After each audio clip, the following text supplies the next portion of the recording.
down, yeah. I've been feeling so down, yeah.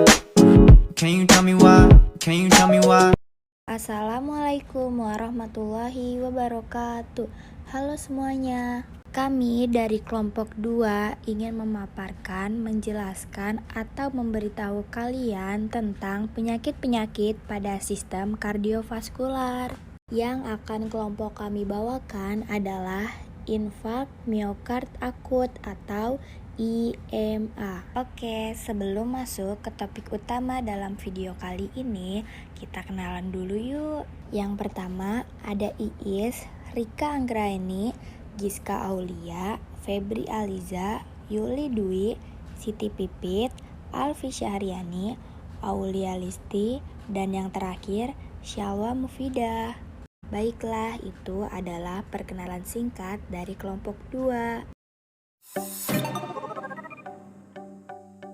Definisi infak miokard akut atau IMA atau yang sering disebut dengan serangan jantung adalah keadaan di mana otot jantung mengalami iskemia atau nekrosis akibat adanya penurunan suplai darah yang melibatkan satu atau lebih dari arteri koroner yang disebabkan berbagai gangguan pada aliran darah.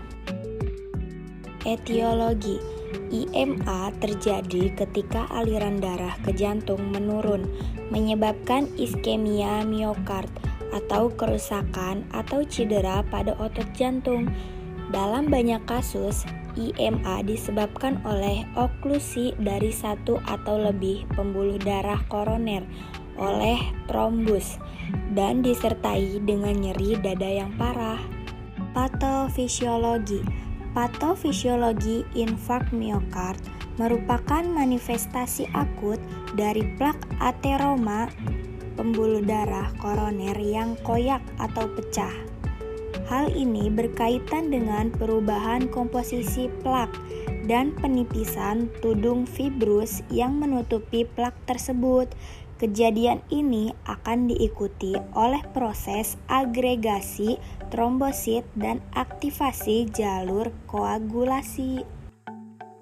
Komplikasi infak miokard dapat terjadi segera setelah terjadinya serangan jantung dalam fase akut atau bisa saja memerlukan waktu kondisi kronis. Setelah terjadi infak, komplikasi yang amat jelas adalah kemungkinan terjadinya infak kedua yang terjadi di lokasi arteri koroner aterosklerotik lainnya atau masih di lokasi yang sama jika masih ada sel sehat di lokasi infak sebelumnya.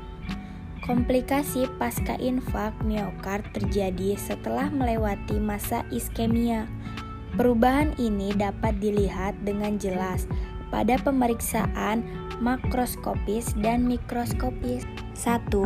Kematian jaringan dimulai setelah terjadi infak selama 20 menit. 2. Nekrosis koagulatif. Hal ini ditandai dengan kardiomiosit mati yang terangkat melalui proses heterolisis dan nukleus terlepas melalui proses karioreksis, karyolisis, dan pignosis. 3. Pada pemeriksaan luar, nekrosis koagulatif ditunjukkan dengan adanya perubahan warna jaringan menjadi lebih gelap. Komplikasi yang paling sering terjadi pada periode ini adalah aritmia. Hari pertama hingga hari ke-7 merupakan fase inflamasi. Pemeriksaan diagnostik. 1.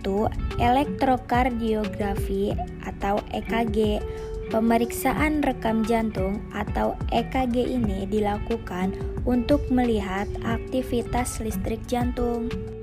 2. Tes darah. Tes darah dilakukan dengan tujuan memeriksa adanya protein penanda terjadinya serangan jantung dan mengetahui seberapa parah kerusakan pada jantung. 3. Ronsen dada. Pemeriksaan yang dilakukan untuk mencari tahu penyebab lain munculnya gejala seperti paru-paru yang terendam cairan. 4. angiografi koroner.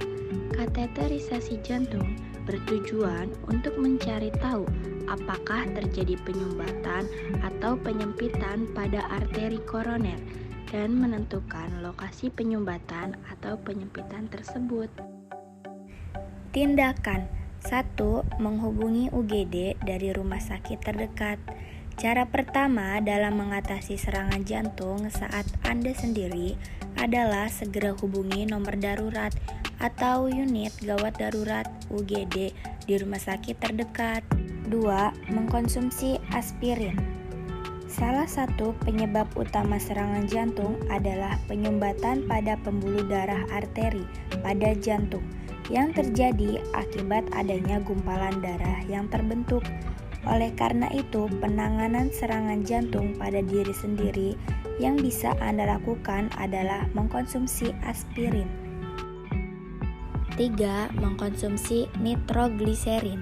Sama halnya dengan aspirin, obat ini juga bisa menjadi salah satu cara alternatif yang bisa Anda pilih untuk mengatasi serangan jantung pada diri sendiri. Namun hanya boleh mengkonsumsinya jika sudah pernah diresepkan oleh dokter.